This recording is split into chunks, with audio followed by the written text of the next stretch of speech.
గత 5 ఏళ్లుగా మరుగున పడిపోయిన రాజధాని అమరావతి ప్రాజెక్టులకు కూటమి ప్రభుత్వం రావడంతో మళ్లీ మోక్షం లభించింది.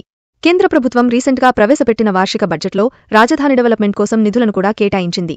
బడ్జెట్లో ప్రతిపాదించిన మేరకు ఏషియన్ డెవలప్మెంట్ బ్యాంక్తో కలిసి రాజధాని అమరావతి నిర్మాణానికి తొలి విడతలోనే 15,000 కోట్ల రూపాయల రుణం ఇచ్చేందుకు ప్రపంచ బ్యాంక్ సుముఖత వ్యక్తం చేసినట్టు తెలుస్తోంది.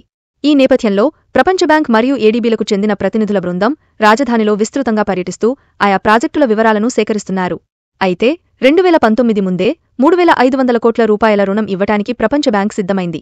కానీ అంతలోనే ప్రభుత్వం మారింది. అమరావతికి రుణం అవసరం లేదని నాటి ఏపీ ముఖ్యమంత్రి వైఎస్ జగన్మోహన్ రెడ్డి కేంద్రానికి చెప్పడంతో ఆ రుణ ప్రక్రియ అక్కడే నిలిచిపోయింది. తాజాగా కూటమి ప్రభుత్వం ఏర్పడటంతో మళ్లీ అమరావతి నిర్మాణంలో కదలిక వచ్చింది. రాజధాని నిర్మాణాన్ని వేగంగా పట్టాలెక్కించే ప్రక్రియలో భాగంగా కేంద్ర ప్రభుత్వాన్ని చంద్రబాబు సర్కార్ సాయం కోరింది.